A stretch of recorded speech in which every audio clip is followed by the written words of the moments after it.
Está empeorando, susurró mi nuera a través del muro del pasillo, su voz cortándome el pecho como una cuchilla diseñada para matar en silencio. Escuché cada palabra, parada allí con las manos aún húmedas por lavar los trastes. Trastes que había estado lavando por 5 años sin un solo agradecimiento. Hoy, les voy a contar algo que nunca pensé que compartiría. Y si ustedes, aunque sea por un segundo, sienten que esto les suena familiar, por favor, denle un like y suscríbanse. Me ayudará a seguir contando estas historias que necesitan ser escuchadas. Mi nombre es Elena Vargas, y a los 73 años, creía saber cómo se veía el amor. Creía que familia significaba para siempre. Creía que los sacrificios que hice serían recordados con gratitud, no susurrados como síntomas de una enfermedad.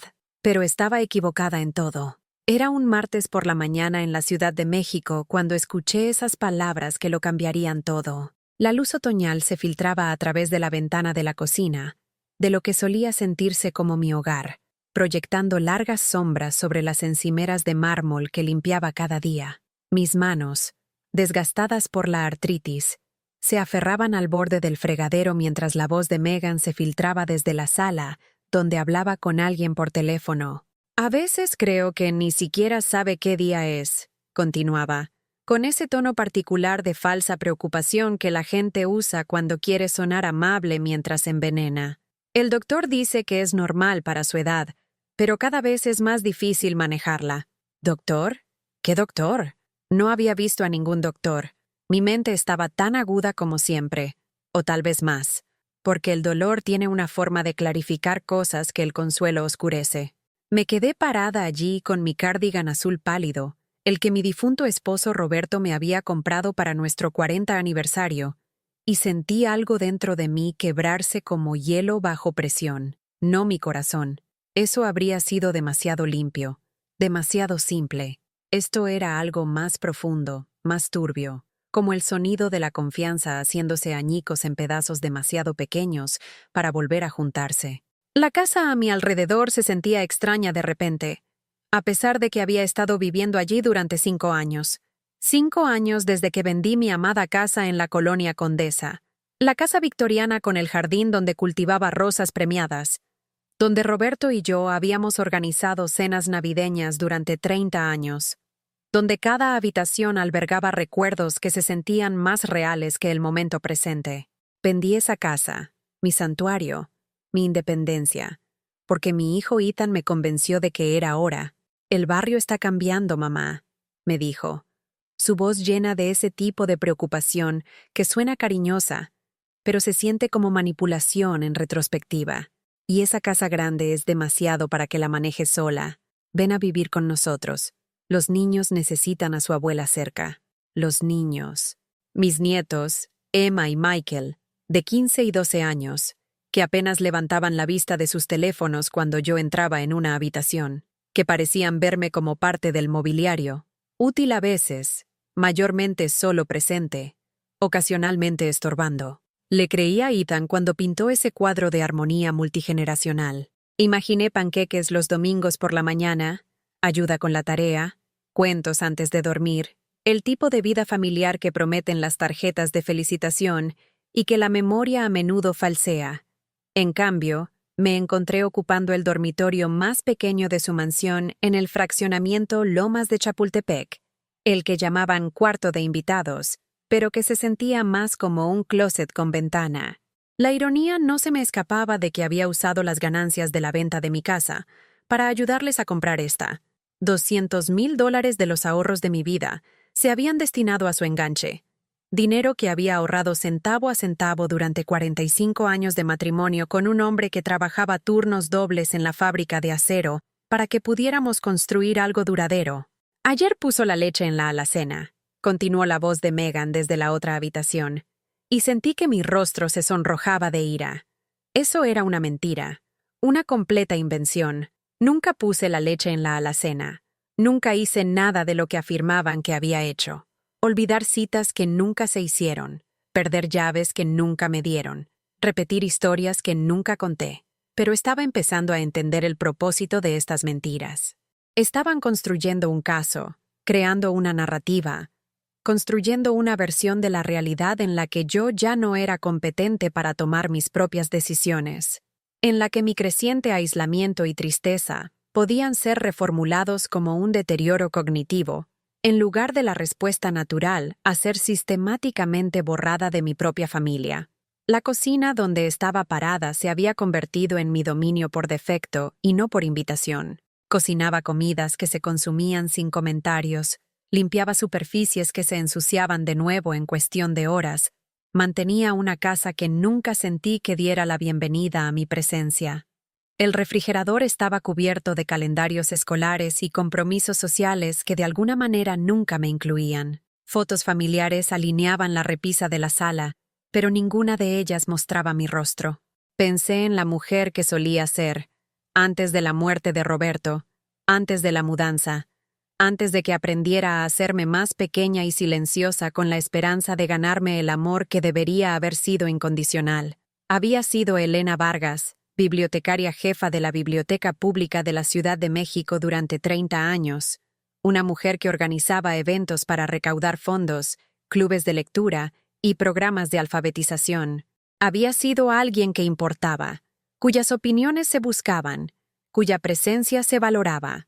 Ahora me estaba convirtiendo en alguien que existía en los márgenes de la vida de otras personas, caminando de puntillas alrededor de conversaciones que se detenían cuando yo entraba en las habitaciones, excluida de las decisiones sobre días festivos y vacaciones, y futuros que aparentemente no me incluían. La conversación telefónica en la sala se estaba acabando, pero escuché las últimas palabras que congelaron mi sangre. Te llamaré después de que hablemos con el abogado sobre los siguientes pasos.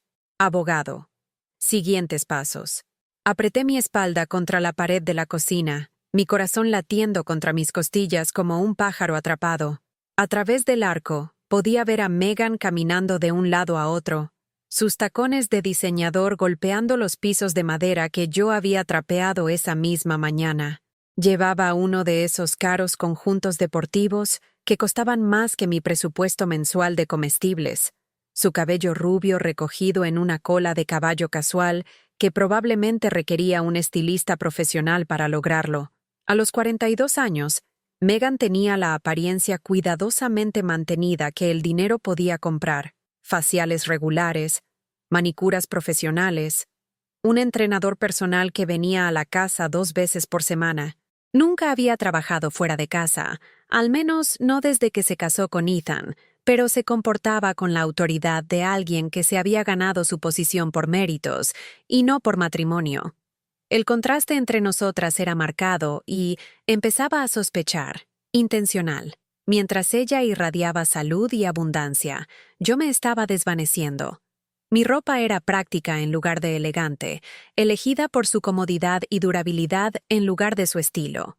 Mi cabello canoso era peinado por un salón económico, en lugar de los estilistas exclusivos que frecuentaba Megan. Mis manos mostraban el desgaste de décadas de trabajo, mientras que las de ella permanecían suaves e inmaculadas. Me di cuenta, parada allí en esa cocina donde había pasado incontables horas tratando de ser útil, que me había estado permitiendo desaparecer. Poco a poco, día tras día, me había estado borrando con la esperanza de convertirme en el tipo de abuela, el tipo de suegra, el tipo de mujer que sería bienvenida en lugar de tolerada. Pero la tolerancia, estaba aprendiendo, no era lo mismo que el amor, y la conversación susurrada que acababa de escuchar sugería que incluso la tolerancia tenía sus límites. El sonido de los tacones de Megan se acercó a la cocina, e inmediatamente me volví al fregadero, tomando un paño de cocina con las manos que temblaban ligeramente. Cuando apareció en la puerta, su expresión era neutra, cuidadosamente compuesta, el rostro de alguien que acababa de estar discutiendo mi deterioro mental, como si fuera un hecho en lugar de una ficción. «Elena», dijo con ese tono particular de alegría forzada que la gente usa con los niños y los ancianos. «¿Cómo te sientes hoy?» La pregunta se sintió como una trampa. ¿Cómo me sentía? Me sentía como una mujer que acababa de descubrir que su propia familia estaba conspirando contra ella. Me sentía como alguien que había sacrificado todo por personas que la veían como una carga que manejar en lugar de una persona a quien amar. Pero sonreí, la misma sonrisa que había estado usando durante 5 años, y dije, bien, querida, muy bien, porque no estaba lista para que supieran que había escuchado todo. No estaba lista para mostrarles que la mujer que pensaban que estaba perdiendo la cabeza en realidad estaba viendo todo con dolorosa claridad. Aún no. Las mentiras comenzaron pequeñas, como las grietas en el cabello en una base que eventualmente derribarían toda la casa. Mamá, ya me contaste esta historia ayer, diría Ethan cuando compartía un recuerdo de su infancia, su voz llevando ese tono paciente reservado para los mentalmente declinantes. Pero yo sabía que no le había contado nada. Apenas nos hablábamos ya más allá de amabilidades sobre el clima y recordatorios sobre citas médicas que nunca eran para mí. Empecé a llevar un diario, escondiéndolo en el cajón de mi cómoda como una adolescente con secretos. Cada conversación, cada interacción, cada momento de manipulación cuidadosamente documentado en mi pulcra letra de bibliotecaria. Si querían convencer al mundo de que estaba perdiendo la cabeza, necesitaba pruebas de que no era así. La evidencia era condenatoria, pero no de la manera que pretendían. Hace 5 años, cuando Ethan sugirió por primera vez que me mudara con ellos, la conversación había tenido lugar en el solarium de mi casa en la colonia Condesa. La luz de la tarde se filtraba a través de las ventanas que había lavado yo misma esa misma mañana, iluminando motas de polvo que bailaban como posibilidades en el aire.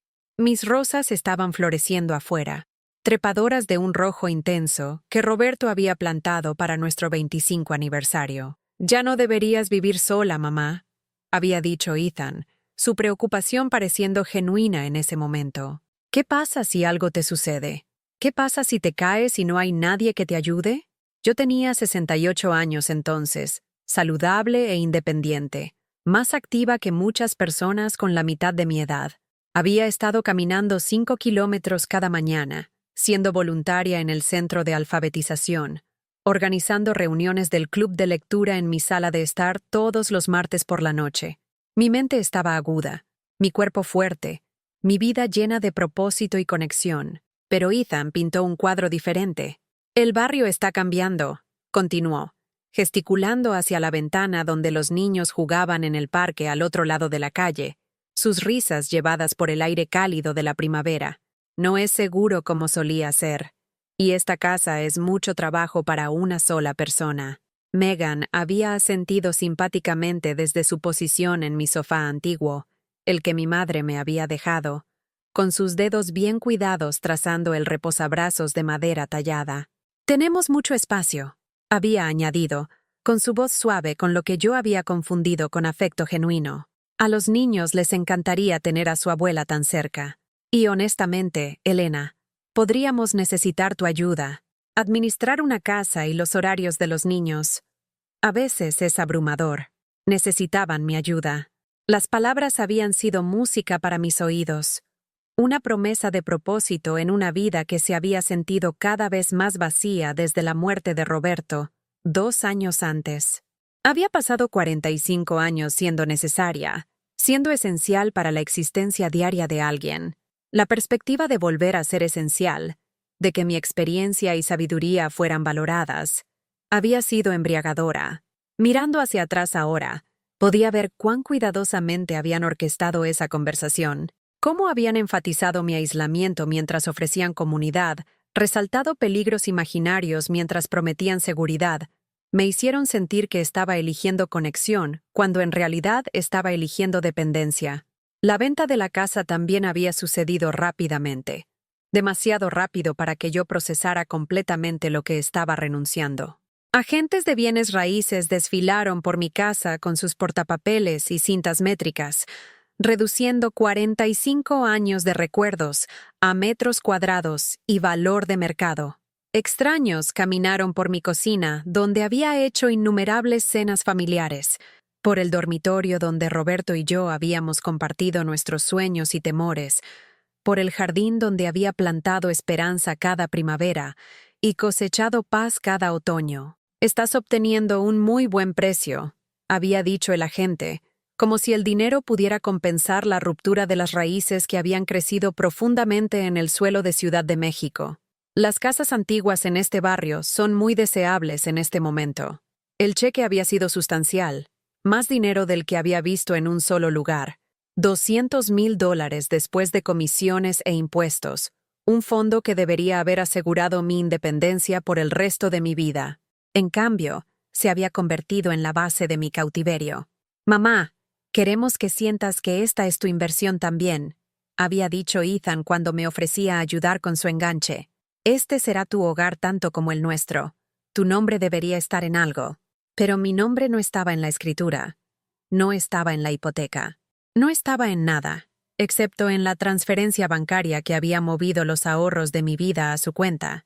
Dinero que había desaparecido en su ecosistema financiero más grande como una gota de agua en un océano.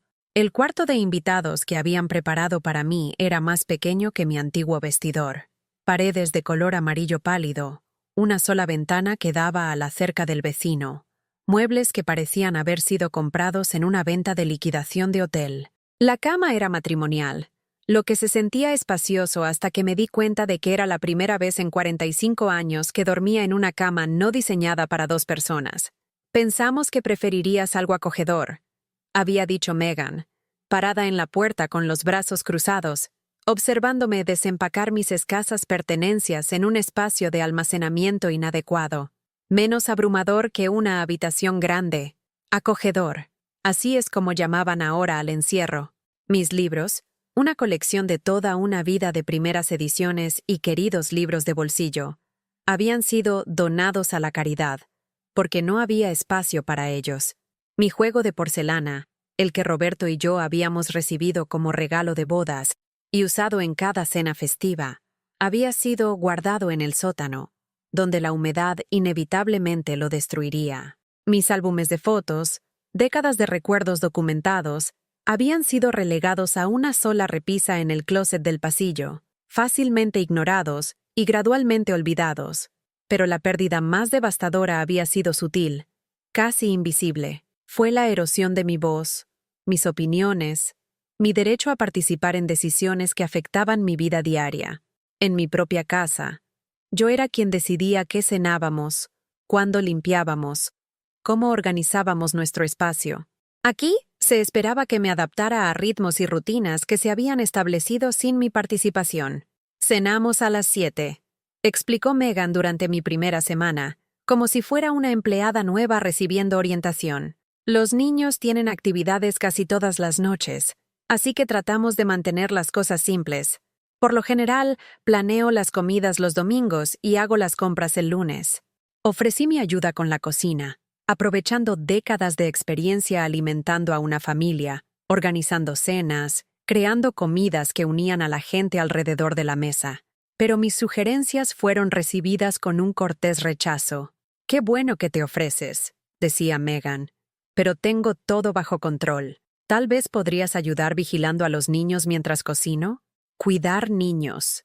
A eso se había reducido mi habilidad culinaria de décadas. Sentada en la sala con Emma y Michael mientras me ignoraban a favor de sus aparatos, ocasionalmente asegurándome de que no incendiaran la casa, mientras el adulto de verdad se encargaba del trabajo importante. Los nietos por los que me había mudado a la otra punta de la ciudad permanecían distantes, educados pero no comprometidos. Emma, ahora con 15 años, me trataba con el desdén casual que los adolescentes reservan para los adultos irrelevantes. Respondía a preguntas directas con respuestas mínimas. Nunca ofrecía información sobre su vida. Nunca buscaba mi consejo u opinión sobre nada que le importara. Michael, de 12 años, era un poco más cálido, pero aún parecía verme como una presencia temporal, en lugar de una parte permanente de su vida. Ocasionalmente me mostraba sus videojuegos, explicando las reglas con la paciencia que los adultos usan con los niños, pero nunca me invitaba a jugar ni a compartir su emoción. Había imaginado leer cuentos antes de dormir, ayudar con la tarea, transmitir tradiciones familiares y la sabiduría acumulada a lo largo de 7 décadas de vida. En cambio, me encontraba periférica a sus vidas diarias, útil para tareas mundanas pero excluida de momentos significativos. Las rutinas del hogar se convirtieron en mi prisión. Me despertaba temprano, más temprano de lo necesario, porque acostarme en esa cama pequeña, en esa habitación pequeña, me hacía sentir que me estaba asfixiando. Preparaba café para todos, aunque nadie me agradecía por el servicio. Arreglaba áreas comunes que se desordenarían de nuevo en cuestión de horas. Doblaba ropa que no era mía. Lavaba trastes que no había ensuciado. Mantenía un hogar donde era residente pero no ciudadana. Mis días se convirtieron en una serie de pequeños servicios realizados para personas que los aceptaban como derechos en lugar de regalos. Llevar a Emma a clases de ballet, cuando la cita de yoga de Megan se atrasaba. Recoger a Michael de la práctica de fútbol cuando el tráfico hacía que el viaje de Ethan fuera más largo de lo esperado. Esperar a los técnicos de reparación. Aceptar entregas. Gestionar la logística mundana que mantiene a los hogares funcionando. Era útil, pero no era valorada. Era servicial, pero no era apreciada. Estaba presente, pero no era vista. Y lentamente, casi imperceptiblemente, comencé a desaparecer. La mujer que una vez había mandado respeto en entornos profesionales, que había organizado eventos comunitarios y gestionado proyectos complejos, que tenía opiniones que valía la pena escuchar e ideas que valía la pena considerar, gradualmente se desvaneció en el ruido de fondo. Mis sugerencias fueron ignoradas, mis observaciones descartadas, mis intentos de conversación redirigidos hacia temas más seguros y menos trascendentes. ¿Cómo estuvo tu día? Se convirtió en una pregunta que nadie me hacía, mientras que mis preguntas sobre sus días eran respondidas con una media atención distraída y mínimos detalles. Aprendí más sobre sus vidas de conversaciones telefónicas escuchadas que de comunicación directa. El aislamiento era profundo y deliberado. Cuando recibían a sus amigos, se esperaba que me hiciera invisible. Cuando planeaban actividades familiares, mi inclusión era una ocurrencia tardía, si es que se les ocurría. Cuando discutían planes futuros, vacaciones, mejoras en el hogar, cambios en sus rutinas, no se buscaba mi opinión. Estaba viviendo en su casa, pero no era parte de su familia. Estaba existiendo en su espacio, pero no estaba ocupando sus pensamientos. Estaba presente en sus vidas diarias, pero estaba ausente de su panorama emocional. Y ahora, parada en esta cocina donde realizaba servicios sin reconocimiento, escuchando conversaciones susurradas sobre mi supuesto declive mental, me di cuenta de que mi desaparición no había sido accidental. Había sido intencional. No me habían invitado a sus vidas para enriquecer la dinámica familiar, ni para beneficiarse de mi experiencia y sabiduría. Me habían mudado para manejarme, para controlarme, para eliminar lenta y sistemáticamente mi autonomía, mientras mantenían la apariencia de cuidado amoroso. La pregunta que me había estado atormentando durante meses finalmente se cristalizó en palabras que ya no podía evitar. ¿Me estaban usando? La respuesta, susurrada a través de las paredes del pasillo por personas que pensaban que no podía escuchar, se estaba volviendo imposible de ignorar. El cumpleaños que me rompió no fue el mío, fue el 16 cumpleaños de Emma, y no fui invitada a la fiesta de mi propia nieta. Descubrí esto por accidente, de la forma en que descubres la mayoría de las traiciones. Estaba doblando la ropa en el sótano cuando escuché a Megan por teléfono arriba, su voz flotando a través de las rejillas de ventilación de la calefacción como veneno en el aire. No, solo familia y sus amigos cercanos, decía Megan, con un tono casual, como si estuviera hablando del clima. Queremos que sea algo íntimo. Ya sabes lo abrumadores que pueden ser los grandes eventos para algunas personas. Algunas personas. Se refería a mí. Estaba parada allí en ese sótano, rodeada de su ropa que lavaba y doblaba cada semana, sosteniendo uno de los suéteres de Emma contra mi pecho como una armadura que no me protegería de nada. La tela olía al perfume caro que Megan le compraba, el tipo que costaba más de lo que yo gastaba en comestibles en un mes. La fiesta de Emma estaba planeada para el sábado siguiente. Había estado esperándola durante semanas. Incluso le había comprado una primera edición de Jane Eyre en una librería de segunda mano del centro, gastando dinero que realmente no podía permitirme, porque recordaba cuánto había disfrutado leyéndolo para la clase de inglés. Lo había envuelto cuidadosamente en papel que había guardado de Navidad, escrito una tarjeta sobre lo orgullosa que estaba de la joven mujer en la que se estaba convirtiendo. Pero no estaría allí para dárselo. La comprensión me golpeó como un puñetazo, robándome el aliento y debilitando mis rodillas. Me desplomé en los escalones del sótano, aún aferrada al suéter de Emma, y sentí que algo fundamental se movía dentro de mí. No era solo dolor, era reconocimiento. La comprensión de que había sido sistemáticamente excluida de la vida de mi propia familia, que mi presencia no solo no era deseada, sino que se evitaba activamente. Más tarde esa noche, me acerqué a Emma directamente, esperando que hubiera algún malentendido. «Cariño, ¿a qué hora debo estar lista para tu fiesta el sábado?», pregunté, tratando de mantener mi voz ligera y de abuela, como solía sonar cuando era pequeña, y corría hacia mí con las rodillas raspadas y los sentimientos heridos. Emma levantó la vista de su teléfono con la expresión de sorpresa que la gente tiene cuando les preguntan sobre algo cuya existencia han olvidado. Por un momento, vi confusión en sus facciones, seguida de algo que parecía culpa. «Oh, abuela Elena», dijo, con ese tono cuidadoso que había escuchado usar con su madre cuando tenía problemas. «Va a ser muy pequeña, como súper discreta. Probablemente no lo disfrutarías de todos modos. Va a ser principalmente música a todo volumen y cosas de adolescentes». El rechazo fue suave pero absoluto. A los 15 años, mi nieta había aprendido a excluirme con la misma facilidad practicada que sus padres, envolviendo el rechazo en preocupación por mi comodidad. Era demasiado mayor, demasiado frágil, demasiado diferente para ser incluida en la celebración de su transición a la edad adulta. Sonreí y asentí, como me había entrenado para hacer cuando me enfrentaba a estas pequeñas crueldades. «Por supuesto, querida, que te diviertas con tus amigas». Pero esa noche, acostada en mi angosta cama en mi angosta habitación, miré al techo y me pregunté cuándo me había convertido en alguien a quien proteger de la alegría en lugar de incluir en ella. Cuándo mi presencia se había convertido en una carga en lugar de una bendición. El patrón estaba en todas partes una vez que comencé a buscarlo. Las fotos familiares que decoraban cada superficie de la casa contaban la historia con brutal claridad. Cientos de fotos de Ethan, Megan, Emma y Michael en restaurantes a los que nunca había ido, en vacaciones a las que nunca me habían invitado a unirme, en eventos de los que me enteraba solo después de que habían sucedido. Estaba la foto de su viaje a Colorado la Navidad pasada, los 4 sonriendo en una pista de esquí mientras yo pasaba las vacaciones sola en la casa, diciéndome a mí misma que se merecían tiempo juntos como familia nuclear.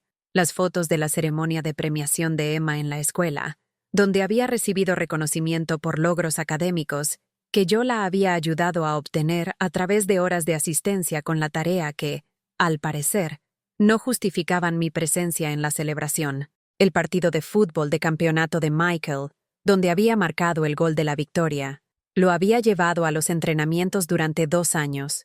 Me senté en partidos bajo la lluvia y el frío, vitoreé desde la banda hasta que me quedé ronca. Pero cuando llegó el momento del triunfo, cuando levantó ese trofeo y sonrió para la cámara, yo no estaba allí. Estaba en casa, preparando una cena que comerían sin hablarme de la victoria que habían logrado.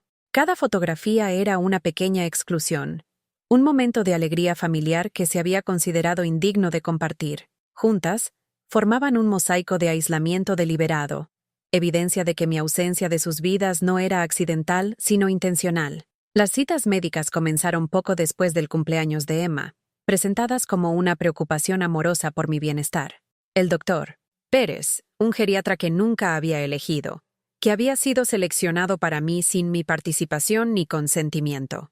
«Solo queremos asegurarnos de que te estás cuidando», había dicho Megan cuando anunció la cita, con su voz goteando el tipo de falsa dulzura que te hace doler los dientes. «A tu edad es importante mantenerse al tanto de estas cosas». Mi edad. Como si 73 años fueran una especie de fecha de caducidad, un número que invalidaba automáticamente mi derecho a tomar decisiones sobre mi propia atención médica. Había estado administrando mi propia atención médica durante décadas, manteniendo relaciones con médicos que conocían mi historia, que me trataban con respeto y dignidad. Pero el doctor Pérez era diferente. Le hablaba a Megan en lugar de a mí, dirigiéndose a ella como si fuera mi tutora legal en lugar de mi nuera. Cuando intentaba hacer preguntas sobre las pruebas que estaba ordenando, me palmeaba la mano con condescendencia y decía: «No se preocupe por los detalles técnicos.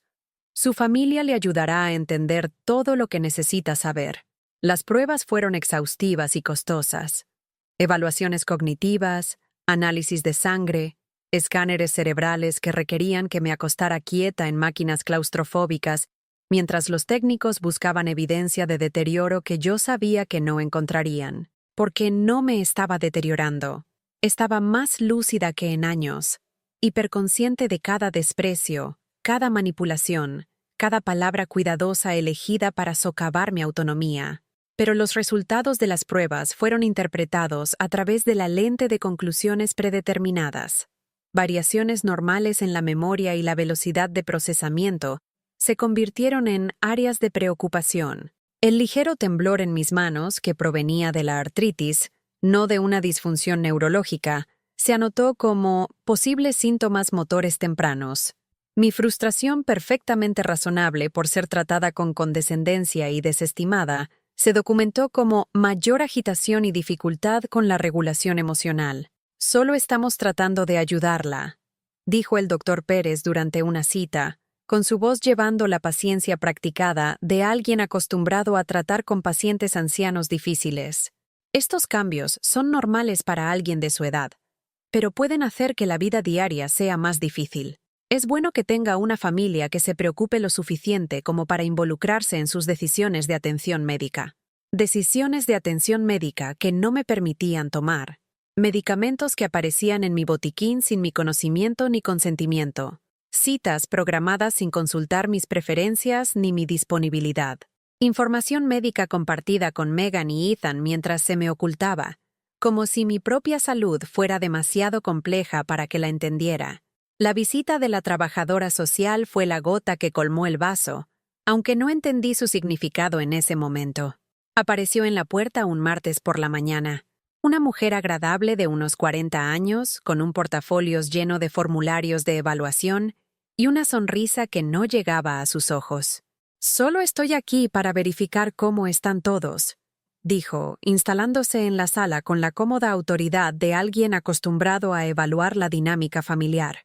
A veces, cuando varias generaciones viven juntas, puede ser útil tener una perspectiva externa sobre cómo funcionan las cosas. Pero no estaba allí para evaluar cómo funcionaban las cosas para mí. Sus preguntas estaban dirigidas a Megan y Ethan, indagaciones sobre mi comportamiento, mi capacidad para manejar las tareas diarias, mis interacciones con los nietos. Estaba presente pero periférica, como un tema que se estaba discutiendo en lugar de una persona con agencia y opinión. «Ha tenido algunas dificultades», explicó Megan, con la voz cargada de un arrepentimiento que sonaba ensayado, olvidando conversaciones, repitiéndose, a veces pareciendo confundida sobre dónde pone las cosas. «La queremos mucho, pero está resultando difícil saber cómo ayudarla mejor. Olvidando conversaciones que nunca habían ocurrido. Repitiendo historias que nunca había contado, perdiendo objetos que habían sido movidos por otras personas. Cada acusación era suave, envuelta en preocupación, imposible de refutar sin sonar exactamente como la persona mayor, defensiva y confundida, que me estaban pintando ser». La trabajadora social tomó notas, asintiendo comprensivamente, de vez en cuando mirándome con el tipo de compasión profesional reservada para personas que necesitaban ser controladas en lugar de escuchadas. Cuando preguntó si tenía alguna preocupación sobre mi situación de vida, Megan respondió antes de que yo pudiera hablar. «Ha estado expresando cierta ansiedad por ser una carga», dijo Megan, extendiendo su mano para darme una palmadita en la mía con un gesto que se sentía más como una advertencia que como consuelo. «Seguimos diciéndole que es familia, que la queremos aquí, pero a veces parece olvidar que hemos tenido estas conversaciones.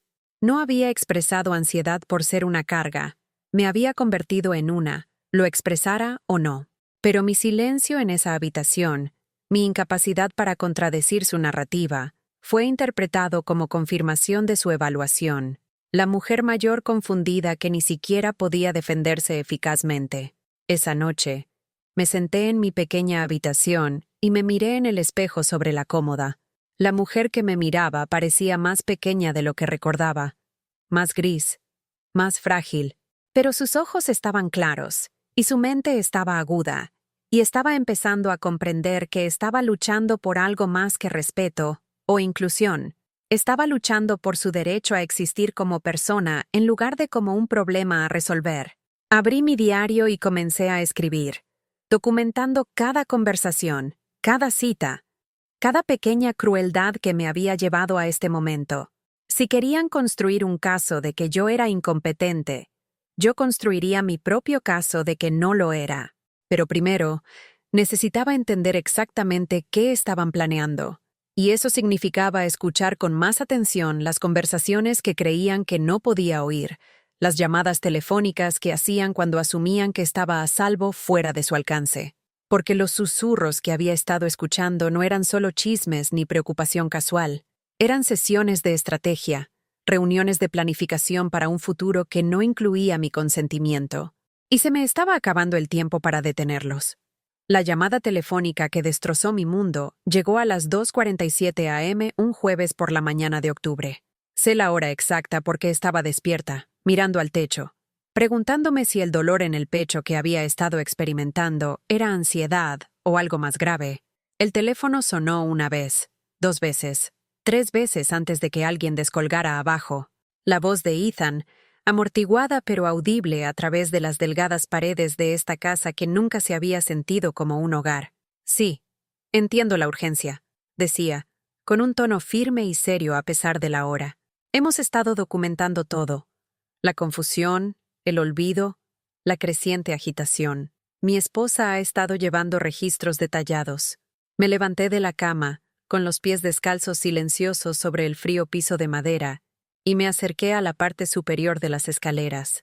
La conversación era más clara desde allí, cada palabra cayendo como un golpe físico. La evaluación de la trabajadora social apoya nuestras preocupaciones, continuó Ethan. El doctor Pérez ya ha indicado que estaría dispuesto a testificar que ya no es capaz de administrar sus propios asuntos. Estamos considerando la tutela completa. Tutela. La palabra flotaba en el aire oscuro como humo, acre y asfixiante. No solo planeaban controlarme, planeaban poseerme, despojarme de todos los derechos legales que tenía para tomar decisiones sobre mi propia vida. Los fondos de la casa todavía están en la cuenta conjunta, continuó la voz de Ethan, y pude escuchar papeles crujiendo, como si estuviera consultando documentos. 200,000 más los rendimientos trimestrales de la inversión. Si actuamos rápido, antes de que se dé cuenta de lo que está pasando, podemos establecer la curatela y transferir todo a un fideicomiso para su cuidado. Mi dinero, los fondos de la casa que Roberto y yo habíamos construido juntos, los ahorros que habíamos acumulado a través de décadas de cuidadosa planificación y sacrificio. Lo estaban discutiendo como si fuera suyo, como si el trabajo de mi vida fuera simplemente otro activo que gestionar. Megan ha sido brillante con la documentación, dijo Ethan, y pude escuchar la sonrisa en su voz, la satisfacción de un plan bien ejecutado. Cada conversación olvidada, cada momento de confusión, cada signo de declive. El abogado dice que tenemos pruebas más que suficientes. Pruebas. Pruebas fabricadas, mentiras cuidadosamente construidas para pintarme como incompetente mientras me aislaban sistemáticamente de cualquiera que pudiera contradecir su narrativa. Apreté la barandilla con tanta fuerza que mis nudillos se pusieron blancos, luchando contra la ola de náuseas que amenazaba con abrumarme. Esto no estaba sucediendo porque me amaban y querían protegerme. Esto estaba sucediendo porque querían mi dinero. Y yo, inconvenientemente, seguía viva y legalmente con derecho a él.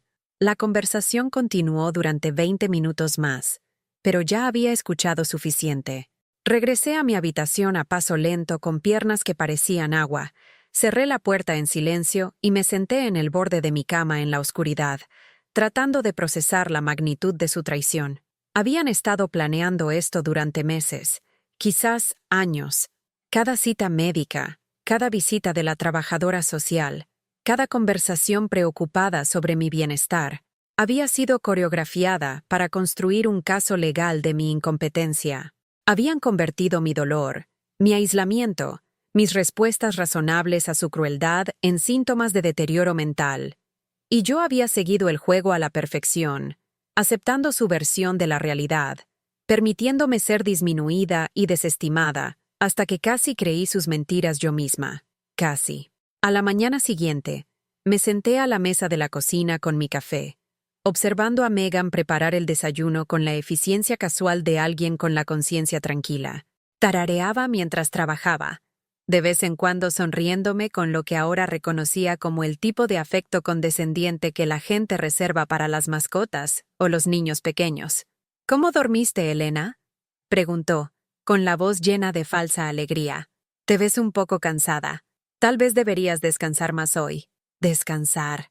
Otra forma de decir, mantente fuera del camino mientras finalizamos nuestros planes para tu futuro.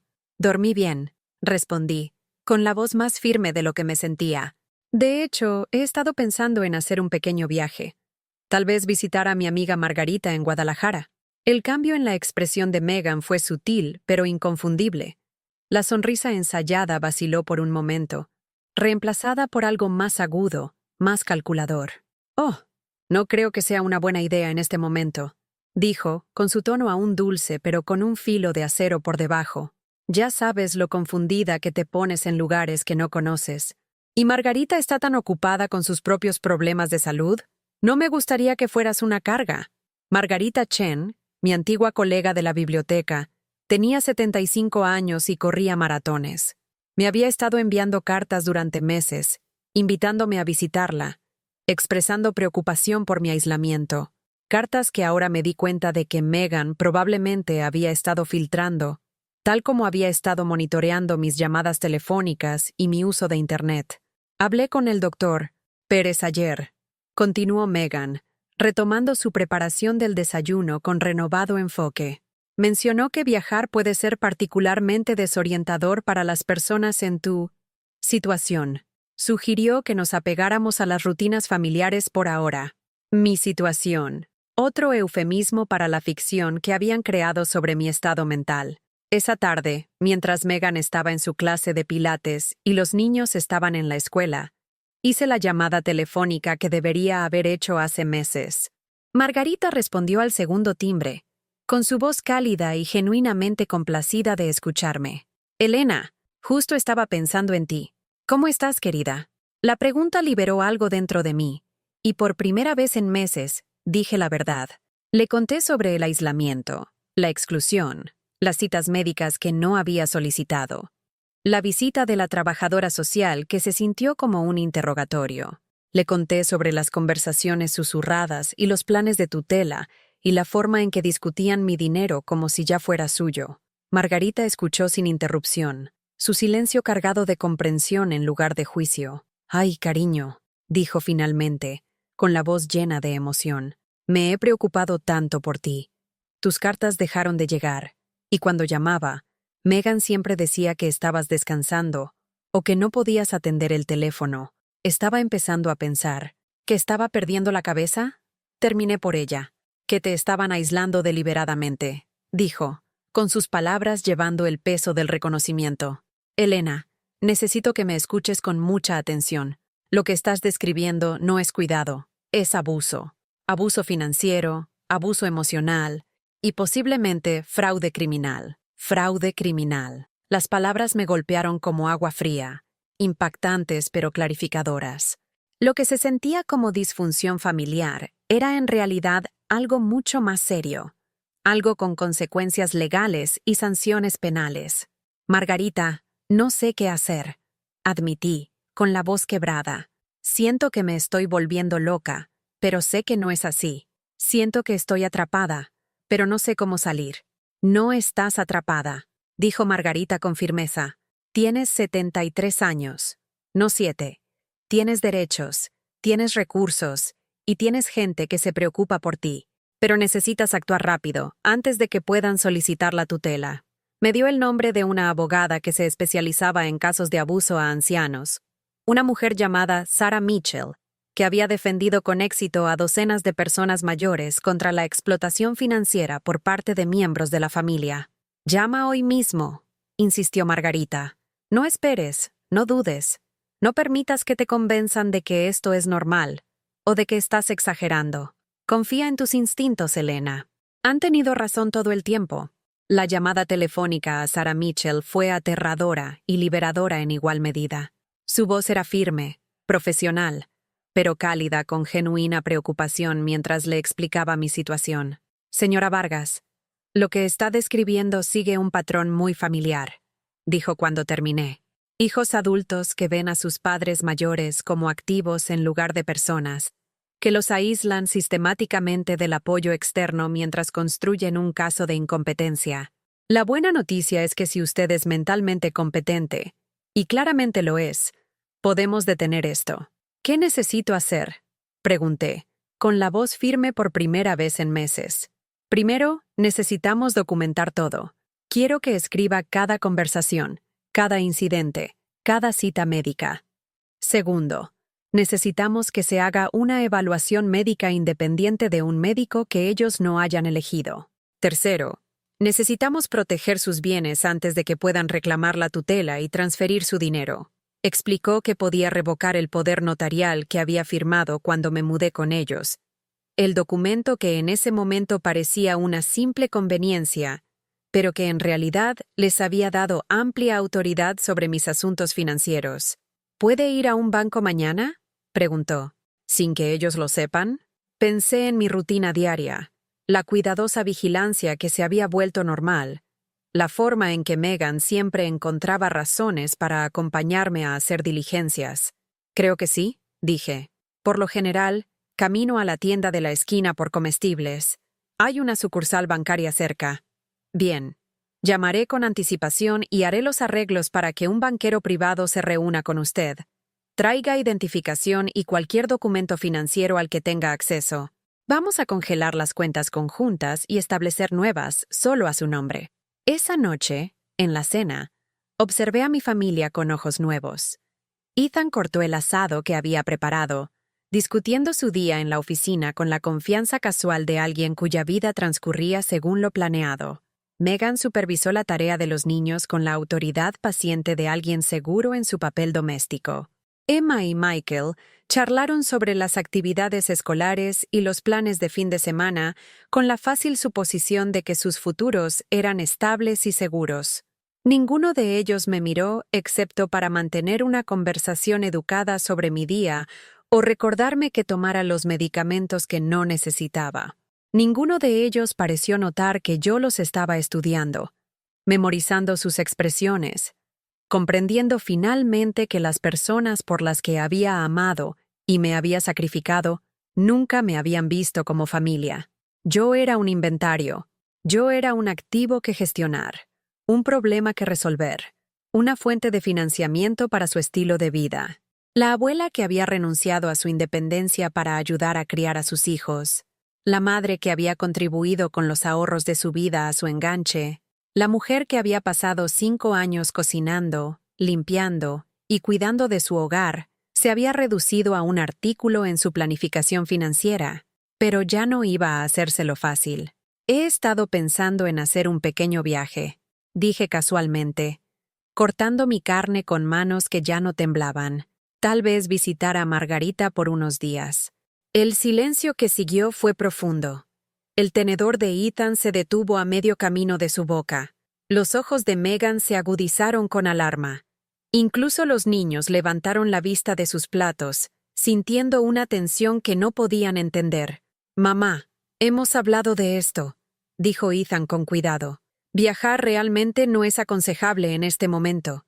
El doctor Pérez fue muy claro sobre los riesgos». «El doctor Pérez no es mi tutor», respondí, con la voz calmada pero firme. «Todavía soy legalmente competente para tomar mis propias decisiones sobre a dónde voy y qué hago». La palabra «legalmente» flotaba en el aire como un desafío, y vi la comprensión parpadear en sus rostros. Sabían que yo sabía. La pretensión había terminado. «Por supuesto que sí», dijo Megan rápidamente, con su voz brillante de falsa seguridad. Solo nos preocupa tu seguridad. Ya sabes cuánto te queremos. Amor. La palabra sonaba obscena saliendo de sus labios. Una burla de todo en lo que había creído sobre la lealtad familiar y el cuidado. Pero sonreí, la misma sonrisa gentil que había estado usando durante 5 años, y dije, sé exactamente cuánto me quieren. Y por primera vez desde que me mudé a su casa, vi miedo en sus ojos. La mañana que entré al Banco Nacional de México, me sentí como una mujer que emergía de una cueva después de años de oscuridad, parpadeando a la luz del sol que parecía casi demasiado brillante para soportar. Me temblaban las manos cuando me acerqué al mostrador de atención al cliente, no por confusión o deterioro, sino por la aterradora euforia de tomar el control de mi propia vida por primera vez en 5 años.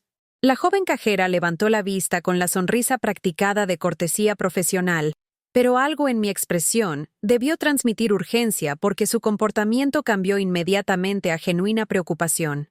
Necesito hablar con alguien sobre mis cuentas, dije, con la voz apenas por encima de un susurro, de parte de la abogada Sarah Mitchell. En cuestión de minutos, estaba sentada frente a Janet Morrison, una banquera privada de unos 50 años que me miró con el tipo de atención respetuosa que casi había olvidado que existía. No me habló como si fuera mayor, confundida o incapaz de entender asuntos financieros complejos. Me trató como lo que era, una mujer con activos sustanciales que tenía todo el derecho a controlarlos. Señora Vargas, he revisado sus cuentas, dijo Janet, extendiendo documentos sobre su escritorio con eficiencia profesional. Debo decir que lo que estoy viendo aquí es profundamente preocupante. Los números contaban la historia con brutal claridad. La cuenta conjunta que había contenido los $200,000 de mi casa hace 5 años, ahora tenía menos de $30,000. Transferencias regulares habían estado moviendo dinero a cuentas que nunca había autorizado, inversiones que nunca había aprobado, gastos sobre los que nunca se me había consultado. Esta transferencia de aquí, Janet señaló un renglón de hace 3 meses, $15,000 a algo llamado Fideicomiso Familiar Vargas. ¿Está familiarizada con este fideicomiso? No lo estaba. Nunca había oído hablar de él. Nunca había firmado documentos que lo crearan. Nunca había sido informada de su existencia. Pero al verlo allí en el estado de cuenta bancario, entendí su propósito de inmediato.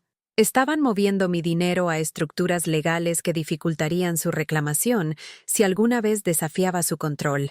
Y estas transferencias mensuales, continuó Janet, con su dedo trazando un patrón de retiros de $2,000, van a lo que parece ser una empresa de administración. ¿Recuerda haber autorizado cuotas continuas por la administración de activos? Negué con la cabeza, sintiendo náuseas al ver la magnitud de su robo. Durante 5 años, mientras había estado cocinando sus comidas, lavando su ropa y cuidando a sus hijos, habían estado saqueando sistemáticamente los ahorros de mi vida. Señora Vargas, necesito preguntarle directamente. La voz de Janet era suave pero firme. ¿Está tomando estas decisiones financieras usted misma o alguien más está administrando su dinero sin su pleno conocimiento y consentimiento? La pregunta flotaba en el aire entre nosotras, y me di cuenta de que este era el momento de la verdad. Podía continuar la farsa, fingir que simplemente estaba confundida acerca de asuntos financieros que era demasiado mayor para entender. O podía decir la verdad que se había estado acumulando dentro de mí, como presión en una olla. Alguien más ha estado administrando mi dinero, dije, con las palabras saliendo más fuertes de lo que esperaba. Y quiero que se detenga inmediatamente. Janet asintió como si hubiera estado esperando esta respuesta. Voy a congelar todas las cuentas conjuntas y cancelar cualquier transferencia automática, dijo, ya sacando formularios del cajón de su escritorio. Necesitaremos establecer nuevas cuentas solo a su nombre, con nuevos códigos de acceso y protocolos de seguridad. El papeleo tomó 2 horas, pero se sintió como el tiempo más productivo que había pasado en años. Cada firma era un acto de rebelión, cada formulario una declaración de independencia de la familia, que me había reducido a un recurso financiero para ser explotado. Señora Vargas, dijo Janet cuando concluimos nuestro negocio, quiero que sepa que lo que le ha estado sucediendo a usted, lamentablemente, no es poco común, pero tampoco es legal. Si está interesada en seguir adelante con esto, Puedo recomendarle a alguien que se especializa en casos de abuso financiero a ancianos. Ya tengo un abogado, dije, y las palabras sonaron poderosas en mi boca. Gracias por tratarme como si tuviera cerebro. Janet sonrió, la primera expresión genuina de respeto que había recibido de un profesional en meses. Claramente lo tiene. No permita que nadie la convenza de lo contrario. Caminando a casa desde el banco, me sentí más ligera que en años, como si hubiera quitado físicamente pesos que habían estado presionando mis hombros. El aire de octubre era fresco, las hojas estaban cambiando de colores brillantes, y por primera vez en tanto tiempo, noté la belleza que me rodeaba en lugar de simplemente sobrevivir cada día, pero también sabía que mis acciones tendrían consecuencias. Para cuando llegué a la casa, el auto de Megan ya estaba en la entrada, aunque solo eran las 2 p.m., y por lo general no regresaba de sus diversas citas hasta la noche. Mi teléfono había estado zumbando con llamadas perdidas y mensajes de texto que había estado ignorando, pero ahora me di cuenta de por qué habían estado tratando de contactarme con tanta desesperación. El banco debe haberles llamado sobre las cuentas congeladas. Entré por la puerta principal para encontrar a Megan paseando por la sala como un animal enjaulado, con el teléfono pegado a la oreja. Cuando me vio, su expresión cambió de ansiosa a furiosa en un abrir y cerrar de ojos. «Ya llegó», dijo Megan al teléfono, con la voz tensa de rabia apenas controlada. «Te llamo». Colgó y se giró para enfrentarme, su máscara habitual de afecto preocupado completamente abandonada. Por primera vez en 5 años, estaba viendo a la verdadera Megan, la mujer que se había estado escondiendo detrás de falsas sonrisas y preocupación manufacturada. «¿Qué hiciste?», exigió, con la voz lo suficientemente aguda como para cortar vidrio. «Tomé el control de mis propias finanzas», respondí con calma, colgando mi abrigo en el closet con deliberada normalidad, algo que debería haber hecho hace años. «No puedes simplemente congelar las cuentas, Elena. Hay pagos automáticos, órdenes permanentes, obligaciones financieras que dependen de esos fondos». «¿Las obligaciones financieras de quién?», pregunté, girándome para mirarla. «Porque por lo que yo sé, esos son mis fondos, no los tuyos». El rostro de Megan se enrojeció, y por un momento pensé que realmente podría golpearme. En cambio, sacó su teléfono de nuevo, con los dedos volando sobre la pantalla, mientras escribía lo que sin duda era un mensaje frenético a Ethan. «No estás pensando con claridad», dijo, con su voz cambiando al tono condescendiente que usaba cuando quería hacerme sentir incompetente. «Esta es exactamente la clase de toma de decisiones confusa que el doctor Pérez nos advirtió. Te vas a lastimar a ti misma, y vas a lastimar Me estoy protegiendo», corregí. «De esta familia». Las palabras flotaron en el aire entre nosotras, dando finalmente voz a la verdad sobre la que ambas habíamos estado dando vueltas durante meses. La expresión de Megan cambió de nuevo, esta vez a algo que se asemejaba a un respeto a regañadientes. «No entiendes lo que estás haciendo», dijo, pero su voz había perdido parte de su certeza. «Hemos estado cuidando de todo por ti, administrando tu dinero, manejando tus asuntos, asegurándonos de que tengas lo necesario. Sin nosotros, estarías completamente perdida. Sin ustedes, aún tendría mi independencia», respondí, «y mi cuenta de ahorros». Ethan llegó a casa en la hora siguiente, con su apariencia habitualmente impecable desaliñada por lo que claramente había sido un viaje apresurado desde la oficina. Irrumpió por la puerta principal como un hombre que responde a una emergencia, con su portafolios en una mano y su teléfono en la otra. «Mamá, ¿qué está pasando?», dijo, con la voz transmitiendo la calma forzada que la gente usa en situaciones de crisis. «El banco me llamó sobre algún tipo de irregularidad con tus cuentas». «No hay ninguna irregularidad», dije, sentándome en la silla de la sala que se había convertido en mi lugar habitual para las confrontaciones familiares. Simplemente tomé el control de mi propio dinero. Ethan se sentó frente a mí, inclinándose hacia adelante con los codos sobre las rodillas, en la postura que usaba cuando quería parecer sincero y preocupado. Era la misma posición que había adoptado cuando me convenció de vender mi casa, cuando sugirió que me mudara con ellos, cuando me persuadió para que firmara el poder notarial que les había dado acceso a mi vida financiera. Mamá, entiendo que quieras sentirte independiente, dijo, con la voz suave pero con un trasfondo de desesperación. Pero tienes que entender que administrar las finanzas es complicado.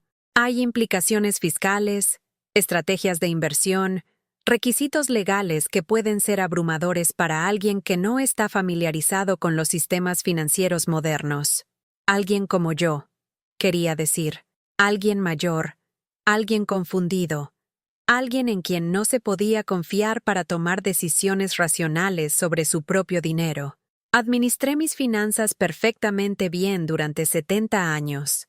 Respondí, creo que puedo manejarlas durante los años que me queden. Pero cometiste errores, intervino Megan desde su posición junto a la ventana, donde había estado mirando a la calle como si esperara que llegaran refuerzos. Te olvidaste de las facturas, mezclaste fechas, tuviste problemas para entender los estados de cuenta. Más mentiras. Más evidencia fabricada de incompetencia que habían estado construyendo cuidadosamente durante meses. Muéstramelos, dije simplemente. ¿Qué? Ethan parecía confundido. Muéstrame estos errores que cometí. Muéstrame las facturas que olvidé, las fechas que mezclé, los estados de cuenta que no pude entender. Me gustaría ver la evidencia. El silencio que siguió fue profundo. Ethan y Megan intercambiaron miradas que comunicaron volúmenes sobre la naturaleza fabricada de sus preocupaciones. No tenían pruebas porque no había habido errores, ni confusión, ni deterioro cognitivo más allá de lo que habían inventado para justificar su abuso financiero. Esa noche, después de una cena consumida en tenso silencio, hice mi segunda llamada telefónica a Margarita. Esta vez, no estaba llamando para apoyo emocional o validación. Estaba llamando para hacer planes. Quiero ir a visitarte, dije sin preámbulos cuando contestó. Mañana, si es posible. Por supuesto, dijo Margarita de inmediato. ¿Por cuánto tiempo? No lo sé todavía, admití. Tal vez permanentemente. Pude escuchar la sonrisa en su voz cuando respondió. Elena Vargas, he estado esperando 5 años para oírte decir esas palabras. Ven a casa, querida amiga. Ven a casa. Esa noche, empaqué una sola maleta con el mismo cuidado metódico que había usado cuando dejé mi amada casa hace 5 años. Pero esta vez, no estaba empacando con la esperanza de ser bienvenida en una familia amorosa. Estaba empacando con la certeza de que finalmente estaba recuperando la vida que me habían robado. Doblé mi ropa, seleccioné mis fotografías más preciadas, reuní las pocas posesiones que realmente me pertenecían en lugar de a la casa que había estado sirviendo. Mientras trabajaba, sentí algo que no había experimentado en años. Anticipación por el futuro en lugar de resignación a un presente insoportable. Tenía 73 años y me estaba escapando de casa. La ironía no se me escapaba, pero no me sentía avergonzada. Se sentía como la primera decisión sensata que había tomado en 5 años. Por la mañana, dejaría esta casa que nunca había sido mi hogar, a estas personas que nunca me habían visto como familia, esta vida que me había estado aplastando lentamente bajo el peso de sus expectativas y manipulaciones. Volvería a Guadalajara, con mi amiga que valoraba mi mente y apreciaba mi compañía, a un lugar donde podía recordar quién solía ser antes de que me permitiera ser disminuida y desestimada. Por primera vez en años, me dormí deseando que llegara el mañana. Nunca esperé que llamaran a la policía. A las 6 de la mañana, mientras estaba cargando mi única maleta en el taxi que había llamado para llevarme a la estación de tren, 2 oficiales de la policía de la Ciudad de México se acercaron a la entrada con los pasos cautelosos de personas que responden a una llamada de disturbios domésticos. Señora, recibimos una llamada sobre un adulto vulnerable que podría estar en apuros, dijo el oficial mayor, con la voz profesional pero amable. ¿Es usted Elena Vargas? Detrás de mí, podía ver a Ethan y Megan de pie en la puerta de su casa. Megan todavía en bata de baño, ambos con expresiones de preocupación manufacturada que ahora reconocía como arte performático. Lo soy, respondí, dejando mi maleta y girándome para enfrentar directamente a los oficiales. Pero no soy vulnerable, y ciertamente no estoy en apuros. Me voy voluntariamente. El oficial más joven consultó su bloc de notas. Su familia expresó su preocupación de que pudiera estar confundida acerca de sus circunstancias, señora. Mencionaron problemas recientes de memoria y un comportamiento preocupante. Sentí un destello de la vieja vergüenza, el instinto de disculparme, explicarme y hacerme más pequeña para evitar causar problemas. Pero esa mujer se había ido, dejada atrás en la bóveda del banco donde había encerrado 5 años de sistemática disminución. «Oficial», dije, con la voz clara y firme, «tengo 73 años, no 7. Tengo todos los derechos legales para salir de esta casa, y lo estoy haciendo porque he descubierto que mi hijo y mi nuera han estado robando mi dinero durante 5 años mientras me convencían de que era mentalmente incompetente». El cambio en las expresiones de ambos oficiales fue inmediato. El mayor, cuya placa decía Martínez, miró de mí a la familia que todavía se cernía en la puerta, su evaluación profesional claramente cambiando. «Señora, estas son acusaciones serias», dijo el oficial Martínez. «¿Tiene documentación para respaldar lo que dice?» Alcancé mi bolso y saqué la carpeta con los estados de cuenta bancarios que Janet me había dado el día anterior. Ayer descubrí que casi $200,000 han sido transferidos de cuentas que creía que estaban bajo mi control, a cuentas que nunca autoricé. Tengo los estados de cuenta aquí mismo. El oficial Martínez revisó los documentos con la cuidadosa atención de alguien que había visto casos de abuso financiero a ancianos antes. Después de varios minutos, me miró con algo que parecía respeto. «Señora Vargas, estos documentos parecen mostrar irregularidades financieras significativas. ¿Ha reportado esto a las autoridades competentes?» «Estoy trabajando con una abogada que se especializa en casos de abuso a ancianos», respondí. «Pero ahora mismo, solo quiero irme y visitar a mi amiga en Guadalajara. No estoy pidiendo permiso a nadie». El oficial más joven se acercó a Ethan y Megan, quienes habían estado susurrando urgentemente el uno al otro durante mi conversación con su compañero. No podía escuchar lo que decían, pero podía ver a Ethan gesticulando con énfasis, con el rostro enrojecido por el tipo de justa indignación que proviene de ser atrapado en una mala acción y tratar de reformularla como un malentendido. Después de 20 minutos de conversaciones separadas, el oficial Martínez regresó a mí. «Señora Vargas, estamos satisfechos de que está actuando por su propia voluntad y que es mentalmente competente para tomar esta decisión. Su familia no puede impedirle que se vaya, y no pueden obligarla a quedarse en contra de su voluntad. ¿Necesita alguna ayuda?» Miré al taxista, que había estado esperando pacientemente durante toda esta escena, probablemente preguntándose si le iban a pagar por su tiempo. Miré la casa donde había pasado 5 años desapareciendo lentamente. Miré a mi hijo y a mi nuera, que me miraban con expresiones de incredulidad y furia. «No», dije, tomando mi maleta. «Creo que puedo arreglármelas desde aquí». Pero cuando me acerqué a la puerta del taxi, Emma apareció a mi lado. Mi nieta de 15 años, aún en pijama, se había escabullido de la casa, mientras los adultos estaban concentrados en su confrontación. «Abuela Elena», dijo, con la voz pequeña e insegura, «¿de verdad te vas?» La miré a la cara, tan joven y confundida, y sentí que mi corazón se rompía. Esta niña había sido atrapada en medio de maquinaciones de adultos que no podía entender, criada en un hogar donde el amor era condicional y la verdad era lo que servía a los propósitos del momento. «Sí, cariño, me voy», dije suavemente, «pero no porque no te ame. Me voy porque necesito recordar quién soy cuando no estoy tratando de ser quien otras personas quieren que sea». Los ojos de Emma se llenaron de lágrimas. «¿Pero qué pasa si te ocurre algo?» Era la primera vez en años que alguien de esta familia había expresado una preocupación genuina por mi bienestar, en lugar de usar mi seguridad como excusa para controlar mis decisiones. «Entonces algo me ocurre», dije, tomando su rostro entre mis manos. «Pero me ocurrirá a mí. No a una sombra de mí que ha sido disminuida y desestimada hasta que es apenas reconocible. ¿Entiendes?» Emma asintió, aunque sospechaba que no entendía completamente lo que estaba tratando de decirle. Algún día, cuando fuera mayor, cuando enfrentara sus propias elecciones entre la seguridad y la autenticidad, tal vez recordaría este momento y entendería que a veces lo más peligroso que puedes hacer es permitir que otras personas definan quién eres. Te amo, le dije, y lo sentí por completo. Pero no puedo amarte desde dentro de una jaula, ni siquiera una dorada.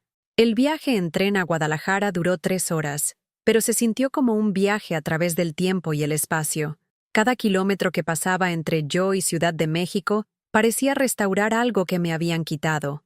Mi confianza, mi sentido de mí misma, mi creencia de que tenía valiosas contribuciones que hacer al mundo. Margarita me estaba esperando en la estación, y cuando vi su rostro, entendí lo que había estado perdiendo durante 5 años. Me miró y vio a Elena Vargas, ex bibliotecaria jefa, respetada miembro de la comunidad, mujer inteligente con décadas de experiencia y sabiduría para ofrecer. No vio una carga, ni un problema, ni un recurso que gestionar. Me vio a mí. «Te ves terrible», dijo, envolviéndome en un abrazo que se sintió como volver a casa. «Y absolutamente hermosa».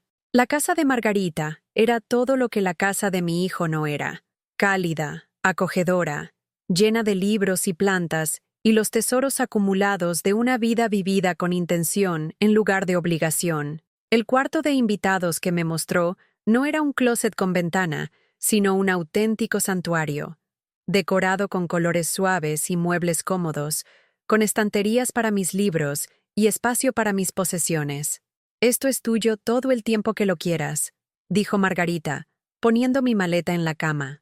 «Para siempre si te gusta. He estado deambulando sola por esta casa durante 10 años y estaría agradecida por la compañía».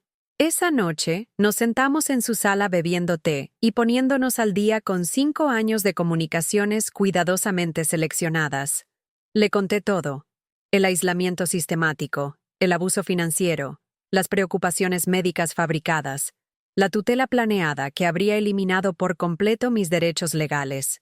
«Debería haberte rescatado hace años», dijo Margarita cuando terminé. «Sabía que algo andaba mal, pero les permití que me convencieran de que eras frágil, que la interferencia te molestaría.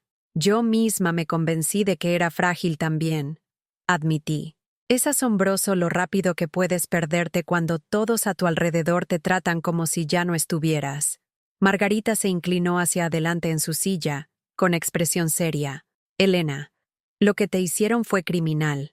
Abuso financiero a ancianos, manipulación psicológica, fraude. Estas no son dinámicas familiares, son delitos con consecuencias legales reales». Sarah Mitchell, mi abogada, dijo lo mismo. «Pero presentar cargos significaría...» «¿Significaría qué?», desafió Margarita. «¿Significaría hacerlos responsables de lo que hicieron? ¿Significaría evitar que se lo hicieran a alguien más? ¿Significaría defenderte a ti misma y a todas las demás personas mayores que han sido menospreciadas y disminuidas por personas que deberían amarlas?» Tenía razón, por supuesto. Esto no se trataba solo de mi dinero o mi dignidad. Se trataba del principio de que las personas mayores tienen derecho a ser tratadas con respeto, a mantener el control sobre sus propias vidas, a ser valoradas por su sabiduría y experiencia, en lugar de ser vistas como obstáculos para las ambiciones de los más jóvenes. El teléfono comenzó a sonar esa noche, y no se detuvo durante 3 días. Ethan, Megan, incluso Emma y Michael llamando para disculparse, explicar, rogarme que regresara y solucionara las cosas. Las conversaciones siguieron un patrón predecible: ira inicial dando paso a la negociación, promesas de cambio, amenazas sobre lo que me sucedería si permanecía distanciada de la familia. «No puedes simplemente abandonar tus responsabilidades», dijo Ethan durante una llamada particularmente acalorada. «¿Qué pasa con los niños? ¿Qué pasa con todo lo que hemos construido juntos?» «¿Lo que construimos juntos?», repetí. «¿Te refieres a lo que yo pagué? ¿Mientras planeabas robar el resto?» «No era robar», protestó. «Estábamos administrando tus bienes, protegiéndote de cometer errores, asegurando tu seguridad futura, gastando mi dinero sin mi conocimiento ni consentimiento, trasladándolo a cuentas a las que no podía acceder, planeando que me declararan incompetente para controlarlo permanentemente». El silencio al otro lado de la línea se prolongó tanto que me pregunté si había colgado. Mamá, dijo finalmente, con la voz más pequeña que le había escuchado desde que era niño. Nunca quise que llegara tan lejos. Pero llegó tan lejos, respondí, y ahora tienes que vivir con las consecuencias.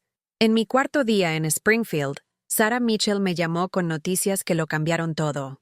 Eleanor, he estado revisando la documentación que proporcionaste y he encontrado evidencia de fraude financiero sistemático que se remonta al mes en que te mudaste con ellos, dijo, con la voz llena de la satisfacción de alguien que ha descubierto un delito particularmente atroz.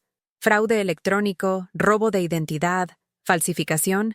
Estamos hablando de cargos federales. ¿Cargos federales? Repetí, la magnitud de la situación finalmente impactándome. Utilizaron sistemas de banca electrónica para transferir dinero a través de las fronteras estatales utilizando autorizaciones falsificadas. Eso lo pone bajo jurisdicción federal, lo que significa una seria pena de prisión si son condenados. Me senté en la cocina de Margarita, mirando su jardín donde las flores de finales de otoño aún florecían a pesar del invierno que se acercaba, e intenté procesar la idea de que mi hijo pudiera ir a una prisión federal debido a las decisiones que había tomado sobre mi dinero. ¿Qué necesito hacer?, pregunté. El Departamento de Delitos Financieros del FBI quiere entrevistarte la próxima semana. Necesitarán que les guíes a través de la línea de tiempo, que proporciones testimonio sobre lo que sabías y cuándo lo sabías, que expliques cómo se perpetró el fraude. Después de colgar, me senté en la mesa de la cocina de Margarita y lloré por primera vez desde que me fui de Chicago. No lágrimas de tristeza ni de arrepentimiento, sino lágrimas de alivio. Alguien finalmente se estaba tomando en serio lo que me habían hecho. Alguien con autoridad legal estaba tratando mi experiencia como un delito en lugar de un malentendido familiar. Margarita me encontró allí una hora después, todavía llorando, todavía mirando su jardín. ¿Segundos pensamientos?, preguntó suavemente. No, dije, secándome los ojos con el dorso de la mano. Primeros pensamientos. Por primera vez en 5 años, estoy pensando claramente en lo que quiero, en lugar de lo que otras personas quieren de mí. ¿Y qué quieres? Miré alrededor de la cálida cocina de Margarita, a la mujer que había sido mi amiga durante 40 años, a la vida que me esperaba para reclamarla. Quiero justicia, dije. Quiero que me devuelvan mi dinero. Quiero asegurarme de que no puedan hacer esto a nadie más. Y quiero recordar cómo se siente ser valorada en lugar de tolerada. Margarita sonrió y puso su mano sobre la mía. Entonces, eso es lo que haremos. Esa noche, llamé a Ethan por última vez. Quiero que sepas que te perdono, dije cuando contestó, con la voz tranquila y clara. Te perdono y te amo. Y espero que algún día entiendas que lo que estoy haciendo no es por venganza, es por dignidad. Mamá, por favor, dijo, y pude oír lágrimas en su voz. No le hagas esto a nuestra familia. No le estoy haciendo nada a nuestra familia, respondí. Finalmente estoy haciendo algo por mí misma. Y entonces colgué el teléfono y comencé el resto de mi vida. 6 meses después de dejar Chicago, compré mi primer mueble en 5 años. Un hermoso escritorio de roble que encontré en una venta de bienes raíces en el centro de Springfield. No era la compra en sí lo que importaba, sino lo que representaba.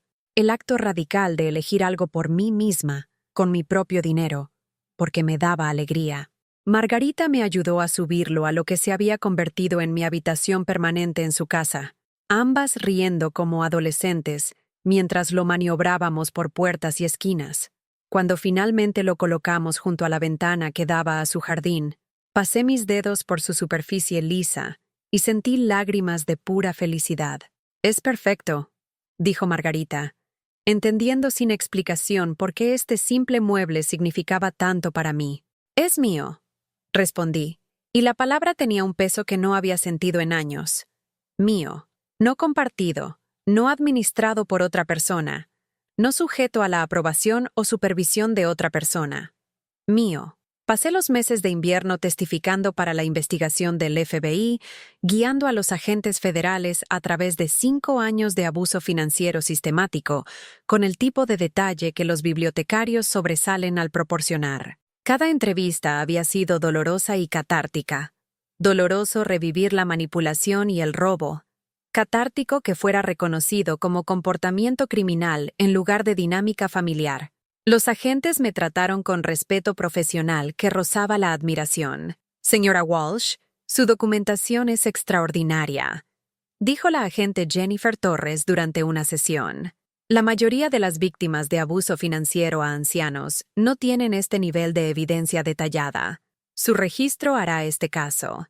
Mi registro. Las notas obsesivas que había tomado, pensando que estaba perdiendo la cabeza, en realidad habían preservado evidencia de delitos que de otro modo podrían haber sido imposibles de probar. El diario que había escondido en el cajón de mi cómoda, los estados de cuenta bancarios que había copiado en secreto, el calendario donde había marcado cada transacción sospechosa, todo se convirtió en pruebas en un caso criminal federal. Para marzo, las acusaciones fueron entregadas. Ethan y Megan fueron acusados de fraude electrónico, lavado de dinero y abuso de ancianos según la ley federal. Las noticias locales cubrieron la historia con titulares que me hacían estremecer. Pareja suburbana acusada de robar los ahorros de toda la vida de la madre anciana. Y caso de abuso financiero a ancianos expone el lado oscuro del cuidado familiar. Pero mezclada con mi vergüenza estaba la reivindicación. Otras familias se presentaron con historias similares después de ver la cobertura. El FBI abrió investigaciones adicionales. Sarah Mitchell, mi abogada, comenzó a recibir llamadas de personas mayores que reconocían sus propias experiencias en mi testimonio. «Has abierto una puerta», me dijo Sarah después de que se anunciaron las acusaciones. Las personas que pensaban que estaban solas, que pensaban que lo que les estaba pasando era un conflicto familiar normal, se están dando cuenta de que tienen derechos y recursos legales. La restitución financiera llegó en abril. Casi $180,000 recuperados de varias cuentas e inversiones donde se había ocultado mi dinero. Pero más importante que el dinero fue lo que sucedió cuando entré en el Banco Nacional de Springfield para abrir mis nuevas cuentas. «Señora Walsh», dijo el gerente del banco, revisando mi perfil financiero, «con activos como estos, usted califica para nuestros servicios premium de gestión de patrimonio. ¿Estaría interesada en discutir estrategias de inversión?» Estrategias de inversión. Me ofrecían servicios financieros basados en mi propio patrimonio neto. Me trataban como una cliente sofisticada en lugar de una persona mayor confundida, que necesitaba que otros tomaran decisiones por ella. El banquero me habló directamente, explicó las opciones con claridad, respetó mis preguntas y escuchó mis preferencias. Elegí inversiones conservadoras, principalmente bonos y CETES, que proporcionarían ingresos estables sin la volatilidad que podría requerir una gestión constante. Pero lo clave era que yo elegía. Cada decisión era mía, tomada con asesoramiento profesional, pero no con control profesional. La primavera en Springfield fue una revelación. Margarita y yo plantamos juntas un huerto, eligiendo variedades en función de lo que queríamos comer en lugar de lo que alguien más pensaba que era apropiado para mujeres de nuestra edad. Cultivamos tomates, chiles y hierbas, pasando horas con las manos en la tierra, hablando de libros, política y sueños que pensábamos que habíamos dejado atrás. «Quiero viajar», le dije a Margarita una tarde mientras trasplantábamos plántulas. «Quiero ver lugares de los que solo he leído en libros». «Entonces viajemos», respondió, como si fuera lo más sencillo del mundo. «Tengo 73 años». «¿Y?» «Yo tengo 75 y he querido ver la aurora boreal desde que tenía 12. ¿Quieres ir a Alaska conmigo este otoño?» Alaska. La idea era aterradora y estimulante en igual medida. Durante 5 años, me habían dicho que salir de casa sin supervisión era peligroso, que viajar sería confuso y abrumador, que mi edad hacía inapropiada la aventura. «¿Qué pasa si nos pasa algo?», pregunté, haciéndome eco de la voz de precaución que había sido instalada en mi cabeza por personas que usaban mi seguridad como excusa para controlar mis decisiones. «Entonces nos pasa algo en Alaska en lugar de en Springfield», dijo Margarita pragmáticamente. «Al menos tendremos historias que contar». Reservamos el viaje esa noche, pasando horas en la computadora de Margarita investigando tours, hoteles y vuelos. Había olvidado la emoción de planificar aventuras, la anticipación de ver lugares nuevos y conocer gente nueva. Durante años, Mi futuro había sido algo que me sucedía en lugar de algo que yo creaba activamente.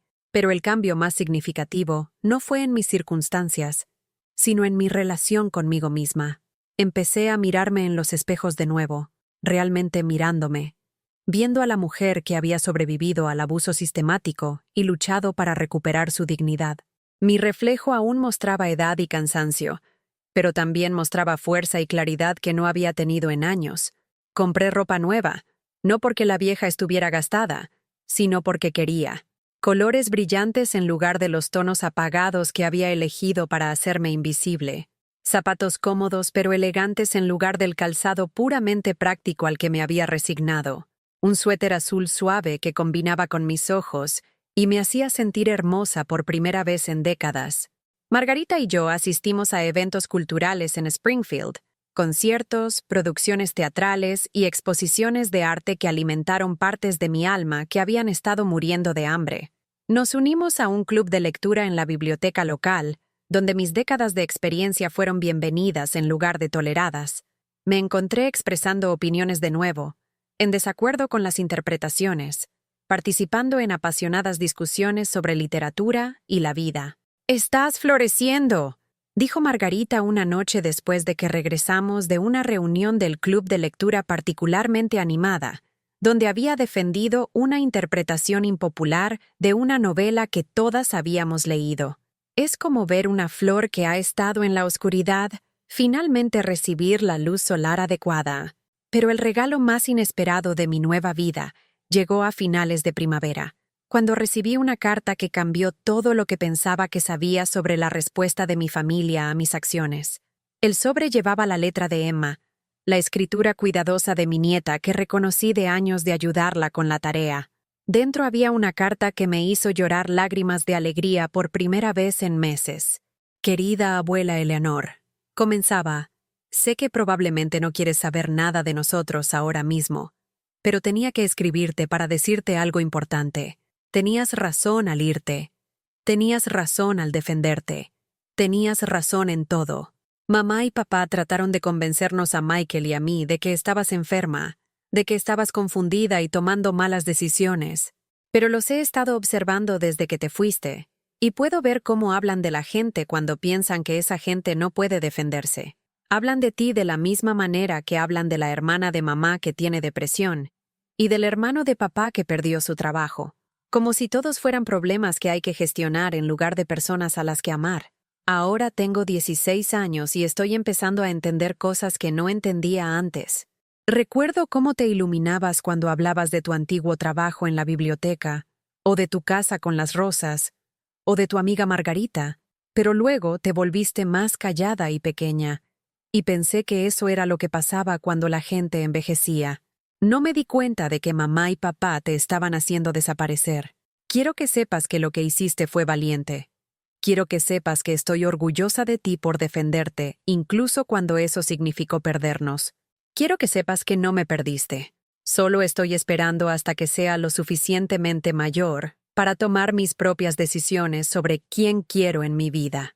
Te amo y te extraño, y espero que algún día sea tan valiente como tú. Tu nieta, Emma P.D. Todavía tengo la copia de Jane Eyre que me diste para mi cumpleaños. La estoy leyendo de nuevo y ahora entiendo por qué la elegiste para mí. Leí esa carta 5 veces antes de poder ver con claridad suficiente para marcar el número de Margarita y pedirle que subiera. Cuando me encontró sentada en mi cama, agarrando la carta y sollozando, ella misma la leyó y luego me abrazó mientras yo lloraba meses de dolor y alegría acumulados. «Ella te ve», dijo Margarita cuando mis lágrimas finalmente amainaron. «A pesar de todo lo que trataron de enseñarle sobre ti, ve exactamente quién eres». Le escribí a Emma esa noche, sentada en mi hermoso escritorio de roble junto a la ventana, observando la puesta de sol pintar el jardín de Margarita en tonos dorados y anaranjados. Le conté sobre mi nueva vida, sobre el huerto, el club de lectura y el viaje a Alaska que Margarita y yo estábamos planeando. Le conté sobre la investigación del FBI y el dinero recuperado, y la satisfacción de ver que se hacía justicia. Pero, sobre todo, le conté sobre la mujer en la que me estaba convirtiendo, no la versión disminuida y disculpándose de mí misma que había sido en la casa de sus padres, sino la Eleanor Walsh completa y auténtica que tenía opiniones, sueños y el valor de perseguirlos. Espero que recuerdes, escribí, que no tienes que hacerte más pequeña para ganarte el amor. El amor real no requiere que desaparezcas. El amor real celebra quién eres y te anima a ser aún más tú misma. 2 semanas después, recibí una llamada telefónica que me sorprendió más que la carta de Emma. Michael, ahora con 13 años y, al parecer, heredando el coraje de su hermana, había convencido a sus padres para que me permitieran llamarlo. Abuela Elinor. Su voz era más grave de lo que recordaba, quebrándose por la adolescencia y la emoción. Quería decirte que lo siento. Lamento que no fuéramos más amables contigo. Lamento que mamá y papá tomaran tu dinero. Lamento no haberte defendido. ¡Ay, cariño!, dije, con el corazón roto por este chico que cargaba con una culpa que no le correspondía. Eras un niño. No era tu trabajo protegerme. Pero podría haber sido más amable, insistió. Podría haber hablado más contigo, o haber preguntado sobre tus historias, o haberte ayudado con cosas en lugar de estar siempre en mi teléfono.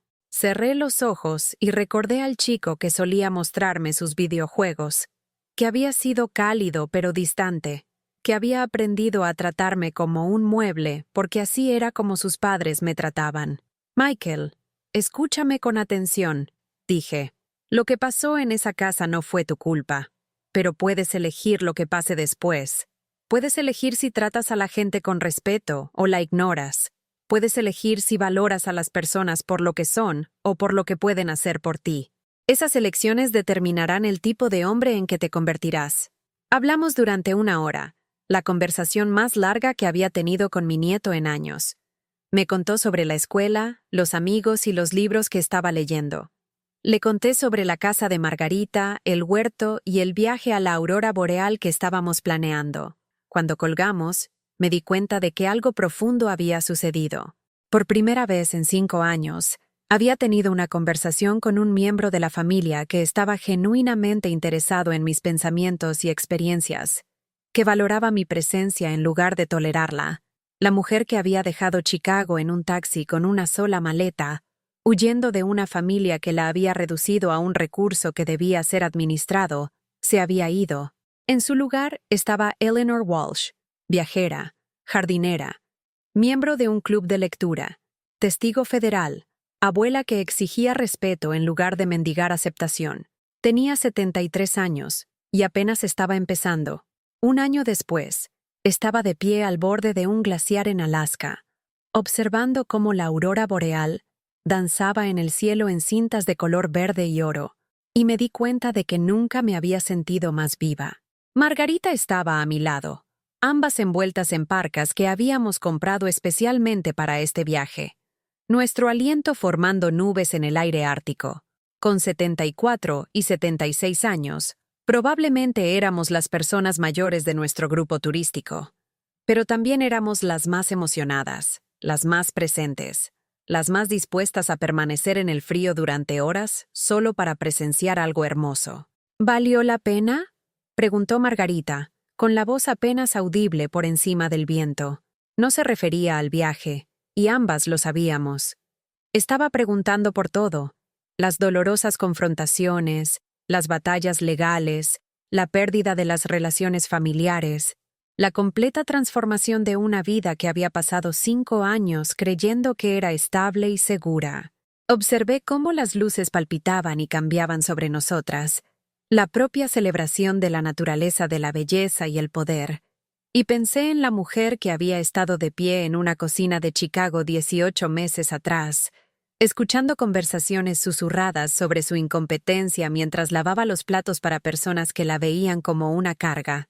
Sí, dije, y la palabra salió fuerte y segura. Valió la pena todo. Los procedimientos legales habían concluido 6 meses antes con acuerdos de culpabilidad que enviaron tanto a Ethan como a Megan a prisión federal. 18 meses para él, 12 para ella. Las sentencias fueron más leves de lo que podrían haber sido. Pero Sarah Mitchell había explicado que la cooperación con las autoridades y la restitución completa a menudo resultaban en penas reducidas. Son lo suficientemente jóvenes para reconstruir sus vidas, me había dicho después de la audiencia de sentencia. La pregunta es si aprenderán de esta experiencia o simplemente se volverán más cuidadosos al ocultar sus crímenes. Asistí a la audiencia de sentencia, sentada en la primera fila del juzgado federal, mientras mi hijo y mi nuera se presentaban ante un juez que habló sobre la confianza especial que los hijos adultos tienen al cuidar de los padres ancianos, y cómo violar esa confianza golpeaba los cimientos de las relaciones familiares y las redes de seguridad social. Ethan se había girado para mirarme antes de que el alguacil se lo llevara, con los ojos llenos de algo que podría haber sido arrepentimiento o resentimiento. Me había mantenido firme en su mirada, ni regodeándome ni disculpándome, simplemente presenciando la consecuencia natural de las decisiones que había tomado sobre mi vida y mi dinero.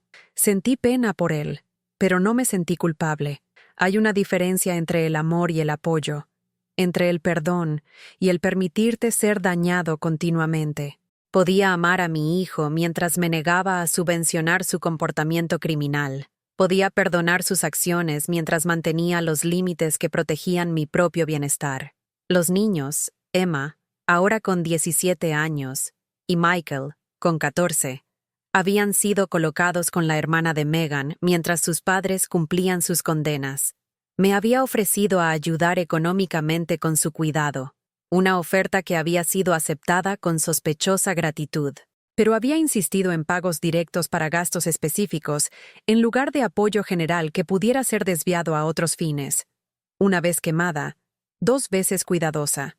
Emma me visitó en Springfield durante sus vacaciones de primavera, una semana que nos transformó a ambas. Era mayor ahora, más madura, con el tipo de sabiduría ganada con esfuerzo que proviene de ver a tus padres enfrentar las consecuencias de sus decisiones. Pero también era más ligera, como si se le hubiera quitado un peso que había estado cargando. Solía pensar que algo andaba mal conmigo, me dijo una noche mientras estábamos sentadas en la sala de estar de Margarita, compartiendo té y galletas caseras. ¿Por qué no sentía lo que se suponía que debía sentir sobre los asuntos familiares? ¿Por qué siempre sentía que caminaba sobre cáscaras de huevo, tratando de no molestar a nadie? Porque lo estabas. Dije simplemente. Estabas viviendo en una casa donde el amor era condicional, donde el valor de las personas se medía por su utilidad, donde la manipulación emocional se disfrazaba de cuidado. Emma asintió, con una expresión pensativa. Es extraño estar en la casa de la tía Sara. Ella me pregunta cómo me siento con respecto a las cosas, y cuando se lo digo, no trata de convencerme de que estoy equivocada. Simplemente escucha. Así es como se ven las relaciones saludables, le dije. Las personas que se preocupan por ti quieren entender tu experiencia, no controlarla. Pasamos esa semana reconstruyendo nuestra relación sobre nuevas bases. Respeto mutuo en lugar de roles familiares obligatorios. Interés genuino en lugar de afecto performativo. Emma me ayudó a planificar mi próxima aventura, un viaje a Irlanda que Margarita y yo estábamos considerando para el otoño. Investigó castillos y bed and breakfasts en el campo con el entusiasmo de alguien que había aprendido que los sueños estaban destinados a ser perseguidos en lugar de aplazados. Quiero viajar cuando me gradúe, me dijo Emma. Quizás tomarme un año sabático antes de la universidad y ver un poco del mundo. Eso suena maravilloso, dije, y lo sentí de verdad. ¿Qué piensan tus padres sobre esa idea? La expresión de Emma se ensombreció ligeramente. Solían decir que viajar era caro e impráctico, que debía concentrarme en cosas prácticas que me ayudarían a conseguir un buen trabajo. Pero ahora, se encogió de hombros. Ahora creo que tal vez estaban más interesados en mantenerme cerca para que pudiera cuidarlos cuando fueran mayores. La comprensión fue dolorosa, pero probablemente precisa. Los padres que ven a sus hijos como recursos en lugar de individuos, a menudo desalientan la independencia y la aventura, prefiriendo cultivar la obligación y la proximidad. Emma se estaba liberando de patrones que podrían haberla atrapado en el mismo ciclo de manipulación y culpa que casi me destruye a mí. ¿Sabes lo que he aprendido?, dijo Emma mientras planeábamos las posibilidades de su año sabático. Envejecer no significa que tu vida se haga más pequeña. Puede significar que tu vida se haga más grande.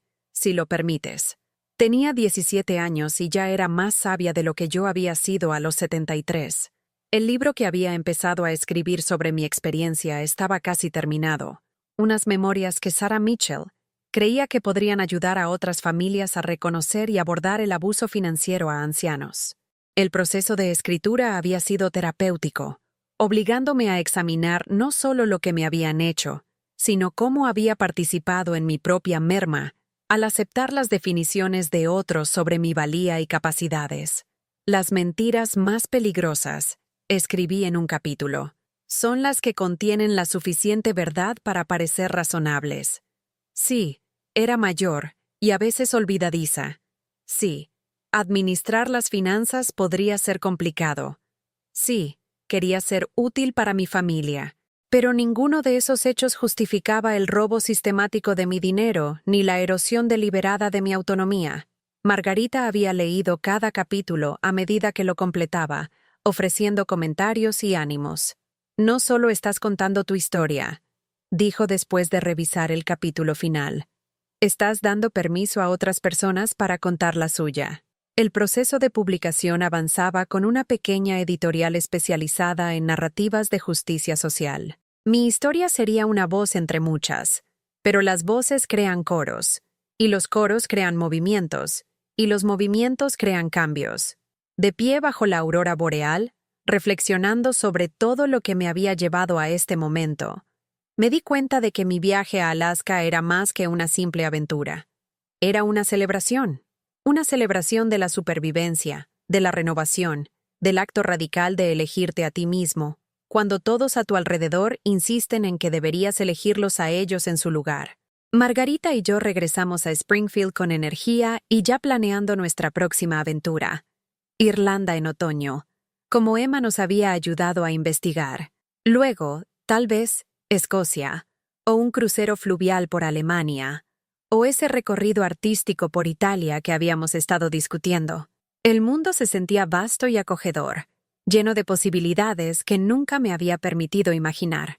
En una tranquila tarde de martes en septiembre, exactamente 2 años después de que saliera de la casa de mi hijo con una sola maleta, recibí una llamada telefónica que me sorprendió más que cualquier otra cosa que hubiera sucedido desde entonces. «Señora Walsh, soy Jennifer Torres del FBI. Quería informarle que su caso ha sido seleccionado como modelo para un nuevo programa de prevención del abuso a ancianos que estamos lanzando a nivel nacional. El programa utilizaría mi historia, con mi permiso, para capacitar a empleados bancarios, trabajadores sociales, proveedores de atención médica y agentes del orden para reconocer los signos de abuso financiero a ancianos e intervenir de manera más efectiva. Mi cuidadosa documentación, mi testimonio detallado, mi disposición a presentar cargos penales a pesar de la presión familiar, todo ello se convertiría en material educativo para ayudar a proteger a otras personas mayores de delitos similares. Nos gustaría que considerara participar en algunas sesiones de capacitación, continuó la agente Torres. Compartir su experiencia directamente con profesionales que trabajan con clientes de edad avanzada. Su perspectiva podría salvar a otras familias de pasar por lo que usted pasó. Acepté de inmediato. La mujer que había tenido miedo de salir de casa sin permiso 2 años antes, ahora, se le pedía que viajara por todo el país, compartiendo su historia con audiencias de profesionales, ayudando a cambiar sistemas que habían fallado en protegerla a ella y a muchos otros. Esa noche, llamé a Emma para compartir la noticia. «Abuela Eleanor, eso es increíble», dijo, con la voz llena de orgullo y emoción. «Vas a ser famosa». «Voy a ser útil», corregí. «Hay una diferencia». «La hay», estuvo de acuerdo Emma. «Y siempre ha sido ambas cosas. Algunas personas simplemente se olvidaron de notarlo». Al llegar el otoño a Springfield, pintando el jardín de Margarita en tonos dorados y carmesí, reflexioné sobre la extraña matemática de la pérdida y la ganancia que había definido los últimos 2 años. Había perdido a un hijo y a una nuera en la cárcel. Había perdido la ilusión de una familia amorosa. Había perdido la seguridad de creer que el buen comportamiento sería recompensado con una aceptación continua. Pero había ganado mucho más. Había ganado el respeto de mi nieta y el afecto de mi nieto, ganados a través de la autenticidad en lugar de la obligación. Había ganado seguridad financiera, no solo el dinero que me había sido devuelto, sino el conocimiento de que podía administrarlo competentemente. Había ganado una voz, tanto literal a través de mis compromisos como oradora, como figurativa a través de mi libro y mi trabajo de defensa. Lo más importante es que me recuperé a mí misma, la mujer que había sido antes de que permitiera que otros me convencieran de que era demasiado mayor, demasiado confundida, demasiado carga para merecer respeto y autonomía. En mi 75º cumpleaños, Margarita me hizo una fiesta que llenó su casa de amigos que había hecho a través del club de lectura, la sociedad de jardinería, el trabajo voluntario que había comenzado a hacer en el centro local de alfabetización. Personas que me conocían como Eleanor Walsh, un miembro de la comunidad interesante, comprometido, contribuyente, en lugar de la madre anciana de alguien que necesitaba ser administrada y controlada. Emma condujo desde Chicago para la celebración, trayendo a Michael con ella. Nos sentamos alrededor de la mesa de Margarita, compartiendo historias y risas, y me di cuenta de que así es como se suponía que debía sentirse la familia. Personas que eligen estar juntas porque disfrutan de la compañía de los demás, no porque la obligación, la culpa o la dependencia financiera los mantuvieran cerca. Pide un deseo, abuela Eleanor, dijo Michael, mientras me preparaba para soplar las velas de la tarta de chocolate casera de Margarita. Miré alrededor de la mesa a rostros que reflejaban afecto y respeto genuinos, luego cerré los ojos e hice mi deseo. No que el pasado fuera diferente, no que las relaciones que no pudieran repararse, no que el tiempo que no pudiera recuperarse. Deseé el futuro, aventuras continuas con Margarita, relaciones más profundas con Emma y Michael, la fuerza para seguir contando mi historia a audiencias que necesitaban escucharla, la sabiduría para seguir eligiendo la autenticidad sobre la aceptación, el coraje sobre la comodidad, la verdad sobre la paz. Abrí los ojos y apagué las velas, 75 llamas extinguidas en una sola bocanada, como la vieja vida que había dejado atrás en Chicago. En la oscuridad que siguió, antes de que Margarita encendiera las luces, escuché la voz de Emma.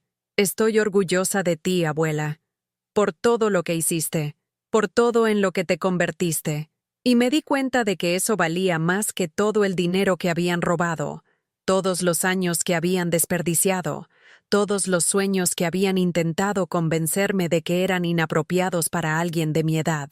Tenía 75 años, y también estaba orgullosa de mí. ¿Alguna vez te has sentido invisible en tu propia familia? ¿Alguna vez has visto a alguien a quien amas desaparecer poco a poco, desestimado y disminuido, hasta que apenas se reconoce a sí mismo? ¿Alguna vez te has preguntado si es demasiado tarde para reclamar una vida que otros han tratado de controlar? Cuéntame en los comentarios.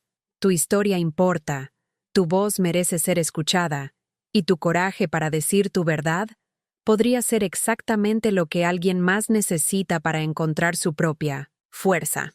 Si esta historia te llegó al corazón, por favor, dale un me gusta y suscríbete a este canal. A veces, el mensaje más importante que alguien puede recibir es que no está solo, que su experiencia importa y que nunca es demasiado tarde para elegirse a sí mismo.